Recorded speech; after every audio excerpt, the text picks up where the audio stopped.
시청자 여러분 안녕하세요. 김세영입니다. 누구나 한 번쯤 겪게 되는 허리 통증. 단순 통증으로 병원을 찾는 환자들 중 두통 다음으로 그 환자 수가 많다고 하는데요. 이 통계에 따르면 우리나라 인구의 약 80%가 한 번쯤은 허리 통증을 경험해왔고 그중 10%는 만성 척추 질환으로 고통받고 있다고 합니다. 더욱이 최근에는 현대인들의 잘못된 자세와 생활 습관 등으로 척추에 문제가 생겨 고생하는 인구가 더 늘어나고 있다고 하는데요. 그래서 오늘은 척추 질환의 다양한 원인과 치료 방법에 대해서 알아보도록 하겠습니다. 오늘 이 시간에는 부산본병원 하상훈 원장님과 함께 척추 질환에 대해서 알아보도록 하겠습니다. 원장님 안녕하세요. 네, 안녕하세요. 네, 요즘 날씨가 조금씩 풀리면서 겨울 내내 집에만 계셨던 분들도 조금씩 야외 활동 시작하시고 운동도 하시더라고요. 그런데 이럴 때 뜻하지 않게 허리 부상 당하게 되는 경우가 있는데요. 어떻습니까, 원장님? 예, 겨울철에는 대부분 활동량 감소와 피하지방 축적으로 체중이 증가하게 됩니다. 때문에 갑자기 무리하게 운동을 하면 척추에 과다한 하중이 집중되면서 기존 질환이 악화되거나 부상이 발생할 수도 있습니다. 현대인의 업무 환경 대부분이 사무실 책상 앞에서 컴퓨터를 두드려야 되는 작업이기 때문에 평소 운동이 부족한 직장인의 몸은 뻣뻣해질 수밖에 없고 자칫 무리하다가 허리 등을 다칠 수가 있습니다. 특히나 봄철은 온도 변화가 심하기 때문에 야외에 머무는 시간이 많은 나들이 때는 미리 기상을 알아보고 외투를 반드시 챙겨 갑작스런 추위에 몸이 경직되지 않도록 준비하는 것이 좋겠습니다. 급격하게 낮아진 온도에 움츠러든 몸은 사소한 낙상에도 허리나 관절에 부상을 입기가 쉽습니다. 네, 그렇다면 척추 질환하면 가장 먼저 떠오르는 허리 디스크에 대해서 알아보도록 하겠습니다. 원장님, 허리 디스크는 정확히 무엇인가요? 네, 허리 디스크는 척추뼈 마디마디 사이에서 쿠션이나 방석 같은 역할을 하는 것인데요. 바깥 부분은 섬유질의 주머니처럼 되어 있고 그 속에는 찰떡이나 젤리 같은 말랑말랑한 물질이 들어있어서 쿠션 역할을 하게 됩니다. 쿠션이나 방석을 오래 쓰다 보면 납작해지거나 늘어나는 것처럼 섬유륜이 늘어나거나 터져서 신경을 누르게 되면 허리 통증이나 엉덩이, 허벅지, 심하면 종아리로 방사통이 생기게 되는 것입니다. 이렇게 신경의 압박으로 인한 엉치나 다리의 통증을 유발하는 질환이 바로 허리 디스크, 즉 주간판 탈출증입니다. 그렇다면 이 허리 디스크의 증상에는 어떤 것들이 있을까요? 초기에 섬유륜이 늘어나지만 신경이 눌러지지 않을 때에는 주로 허리의 통증이나 경직이 나타나게 됩니다. 점차 진행되면서 신경이 압박되는 경우에는 허리가 옆으로 휘어지는 증상이 나타나고 더불어서 엉덩이나 허벅지, 종아리, 심한 경우에는 발까지 통증이 뻗치게 되고요. 마지막으로 신경의 압박이 심하거나 오래되는 경우에는 신경의 기능 또한 떨어지게 돼서 감각이 둔해지거나 전기가 오는 것처럼 이상하게 느껴지기도 하고 근력이 약해지는 경우도 있습니다.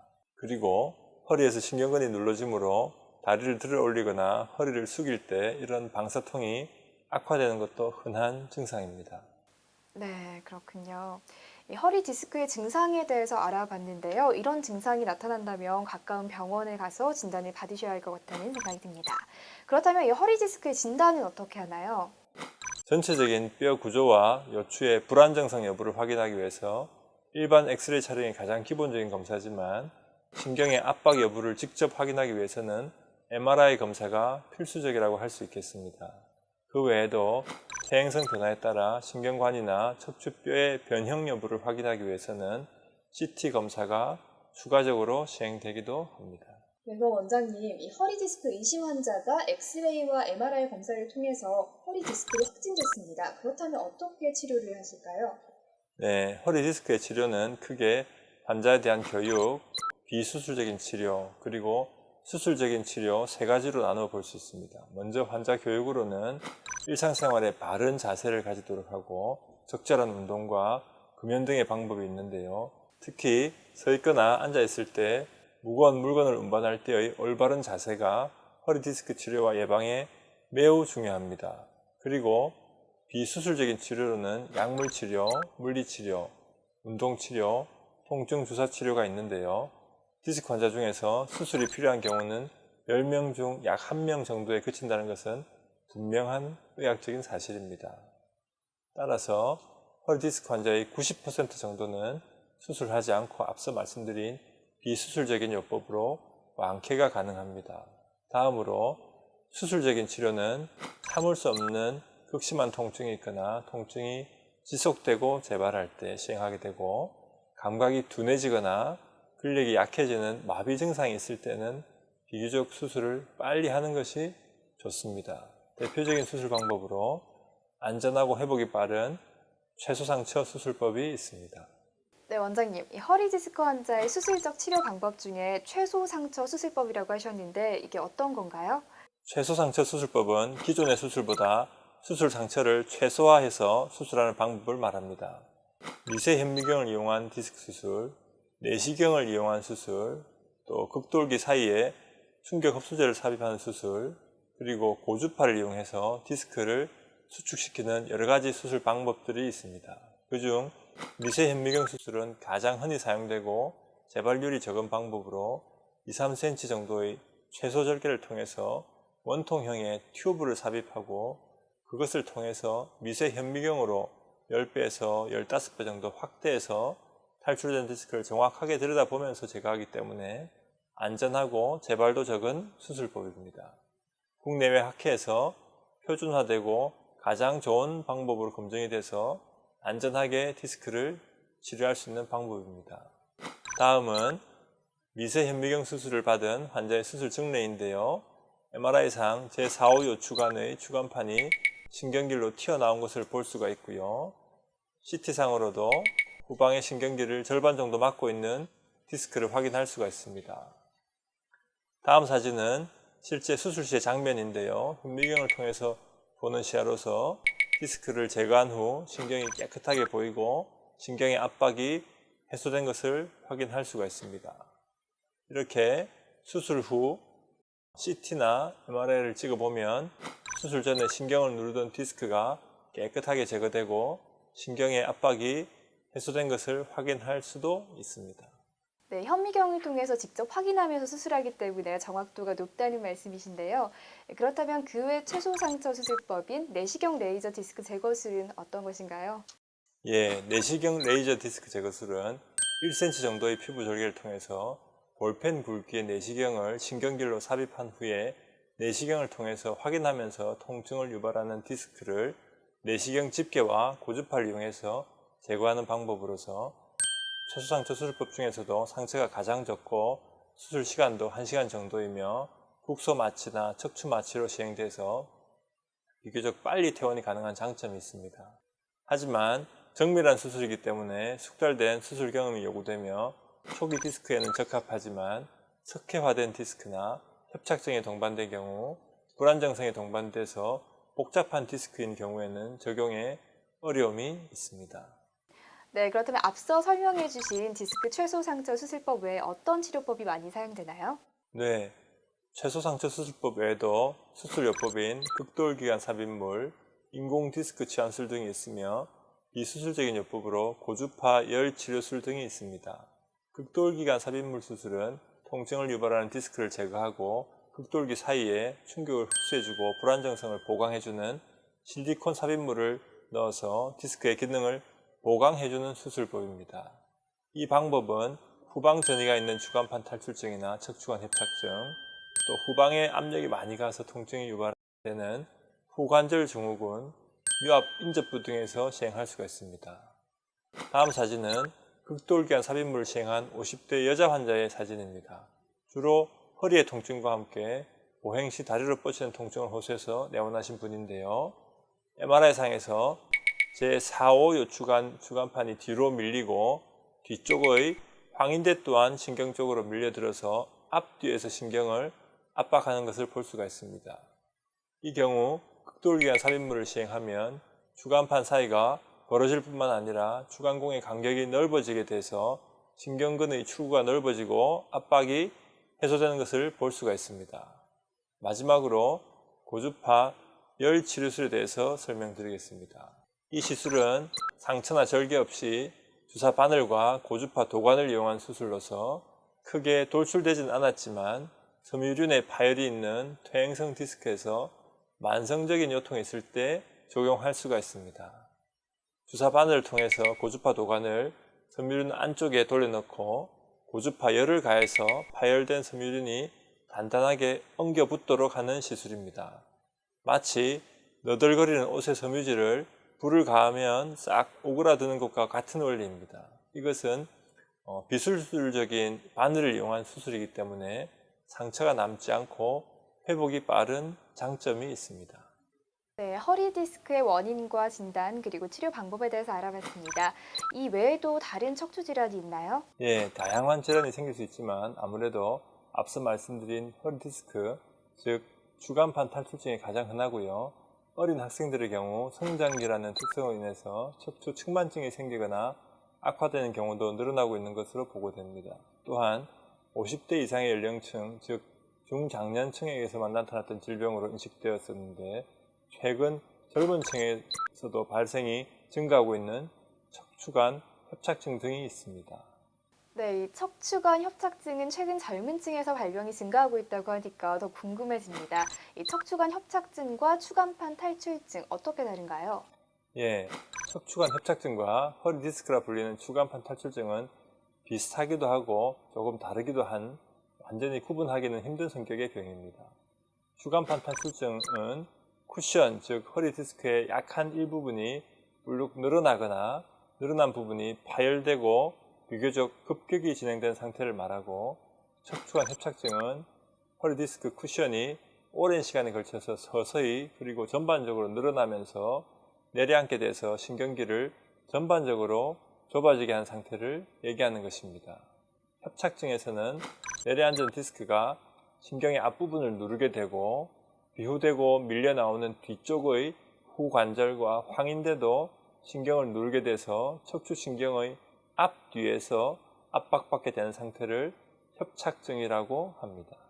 네, 방금 말씀하신 대로 척추 신경이 앞뒤에서 서서히 눌리면 어떤 증상이 나타나나요? 예, 방금 말씀드린 대로 주로 서서히 진행되기 때문에 허리는 경미하거나 아프지 않은 경우가 많고요. 주로 엉덩이, 허벅지, 종아리로 뻗치는 증상을 호소합니다. 특히 서 있거나 걸을 때 이런 하지 방사통이 심해지는 경우가 많고요.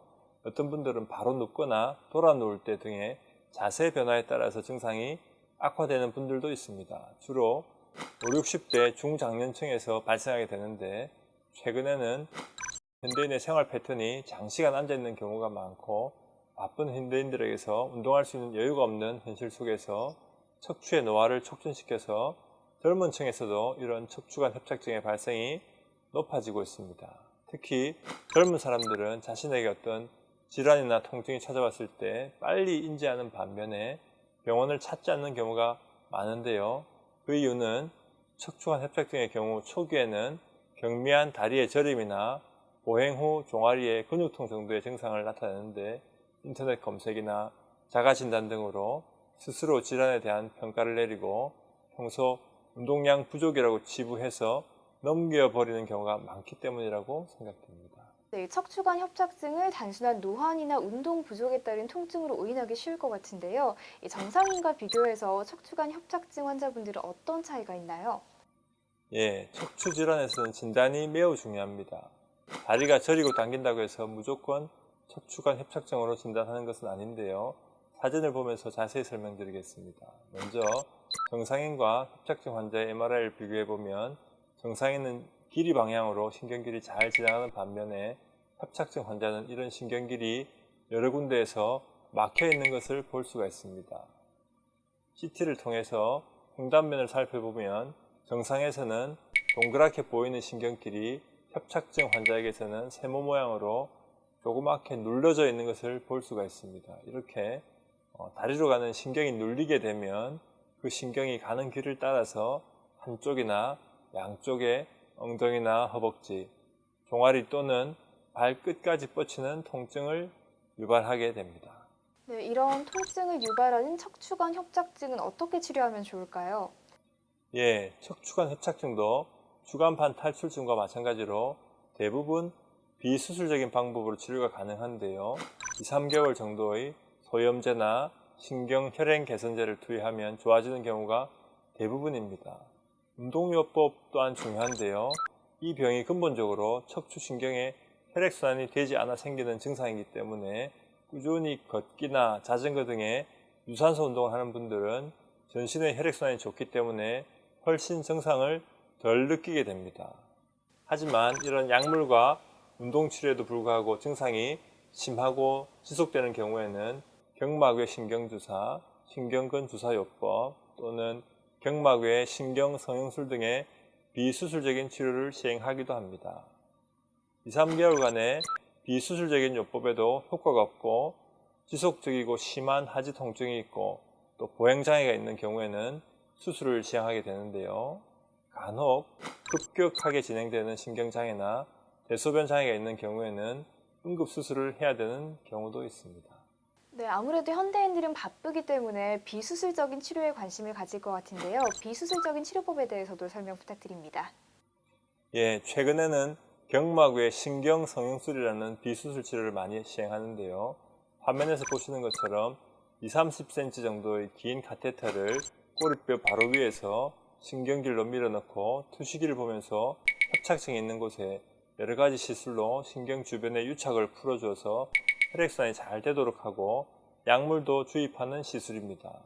이 시술은 고령이나 질환으로 수술을 하기 어려운 분들이나 수술 전에 마지막으로 비수술적인 치료를 하기를 원하시는 분들에게 주로 시행하게 됩니다. 최근에는 이 기구의 끝부분에 풍선을 이용해서 신경기를 확장해주는 풍선 신경성형술을 시행하기도 하고요.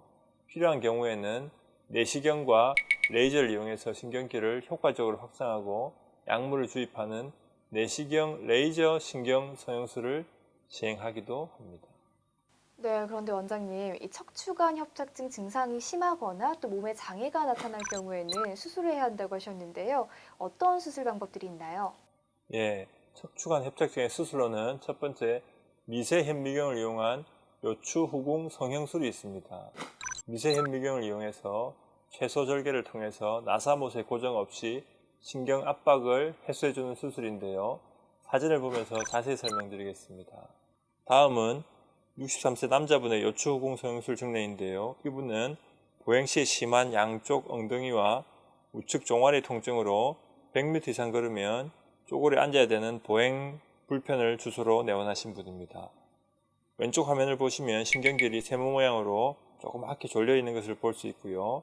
미세현미경을 이용해서 우측 화면에서 신경길이 동그랗게 크게 넓혀진 것을 볼 수가 있습니다. 이렇게 되면 오랫동안 고통받던 엉덩이와 다리로 뻗치는 통증이 해소될 수가 있습니다. 두 번째 수술법은 최소상처 척추 유압술입니다. 신경 압박의 해소 더불어서 나사못을 고정해서 척추 마디를 유압시키는 수술 방법인데요. 과거에는 유압술을 시행할 때 광범위한 절개와 조직 손상으로 수술은 잘 되었다고 하는데 환자는 완고한 허리 통증이 잔존하는 경우가 많아서 최근에는 조그만 절개창을 여러 개 만들어서 출혈과 정상조직 손상을 최소화하는 최소상처 유압술을 시행하고 있습니다. 다음은 최소상처 척추 유압술의 증례입니다. 이분은 66세 된 여자 환자분으로서 좌측 엉덩이와 허벅지, 종아리의 방사통이 2년 동안 지속돼서 오신 분입니다. 수년간 통증 치료를 수십 번 해도 통증이 지속되고 효과가 없어서 내원하신 분으로 화면에서 4, 5번 요추 마디가 어긋나 있는 것을 볼 수가 있고요. 화면 좌측에 내려오는 신경이 허리뼈가 어긋난 부위의 앞뒤에서 눌리는 것을 확인할 수가 있고 화면 우측 아래에서도 신경길이 납작하게 협착된 것을 확인할 수가 있습니다. 수술 후에는 어긋난 척추뼈가 제자리에 고정된 것을 볼 수가 있고 이 환자는 수년 동안 고통받던 엉덩이, 허벅지, 종아리로 뻗치던 방사통이 해결되었습니다. 이처럼 최근에 척추질환의 수술요법은 최소의 상처로 최대 효과를 얻는 것을 목적으로 하기 때문에 상처가 적고 그만큼 정상 조직의 손상이 적어서 출혈이 적기 때문에 회복이 빠른 장점이 있습니다. 그래서 당뇨나 고혈압 등의 지병이 있거나 고령의 환자에게서도 비교적 안전하게 시행할 수 있는 치료법이라 할 수 있겠습니다. 네, 지금까지 척추관 협착증에 대해서 알아봤습니다. 이번에 알아볼 질환은 척추 측만증인데요. 이 청장기 청소년들에게 많이 생긴다고 하는데 어떤 것입니까? 예, 간단히 말씀드리자면 척추 측만증은 정면에서 척추를 바라봤을 때 정상적인 일직선의 척추와 달리 C자 혹은 S자 형태로 휘어지거나 회전하는 등의 척추가 변형된 상태를 말합니다. 특히 10대 성장기 청소년들의 경우 갑작스러운 성장으로 인해서 빠른 변형이 오기 때문에 적절한 때에 정확한 진단과 치료가 필요하겠습니다. 네, 이 척추 측만증을 방치할 경우에 보행 장애 등 심각한 문제가 야기될 수 있다고 하셨는데요. 그렇다면 이 척추 측만증은 어떻게 치료하나요? 예, 척추 측만증은 심각하지 않은 경우에는 평소 생활 속에서 바른 자세를 유지하고 수영이나 체조와 같은 운동을 통해서 치료가 가능합니다. 하지만 측만증이 어느 정도 진행된 경우에는 보조기 착용과 도수 치료를 통해서 척추를 정상적인 자세로 밀어주고 증상이 악화되지 않도록 도와주는 것이 필요하게 됩니다. 만약에 휜 정도가 심각한 경우에는 외관상으로도 문제가 되고 심폐의 기능에 영향을 미칠 수 있기 때문에 수술이 불가피한 경우도 있습니다. 네, 그렇다면 원장님, 시청자 여러분들께 도움이 될 만한 허리 건강 수칙이 있다면 소개해 주시죠.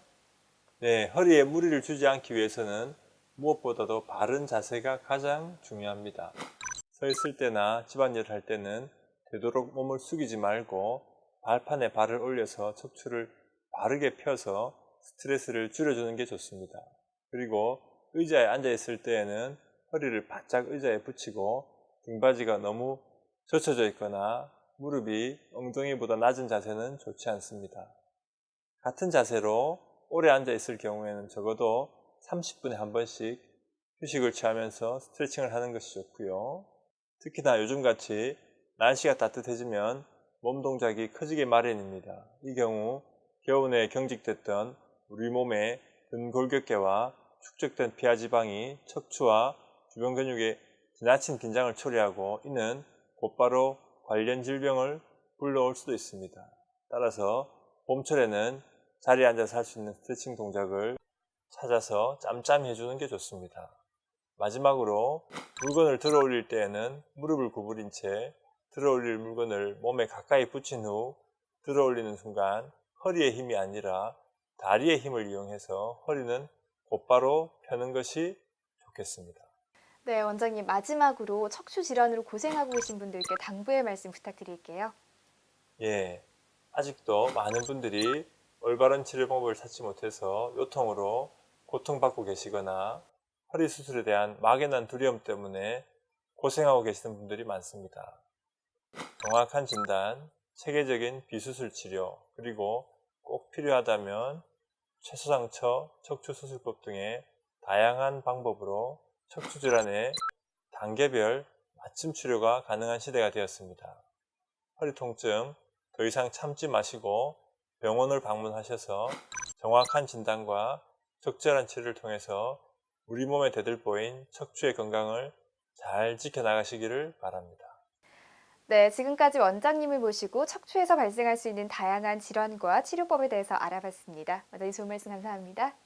장시간 서서 일하거나 앉아서 일하는 작업 환경으로 인해서 허리 통증을 호소하는 사람들이 늘어나고 있습니다. 그런데 단순한 통증으로 여기고 그냥 방치하는 경우도 많은데요. 하지만 많은 정형외과 전문의들이 이렇게 말을 합니다. 우리 몸이 보내는 이상 신호를 가볍게 넘겨서는 안 된다고요. 정확한 진단과 검사 그리고 예방을 통해서 척추 건강을 지켜나가는 것이 중요하겠습니다. 오늘 저희가 준비한 내용 여기까지고요. 다음 시간에 더욱더 알찬 정보 가지고 찾아뵙도록 하겠습니다. 시청자 여러분, 안녕히 계세요.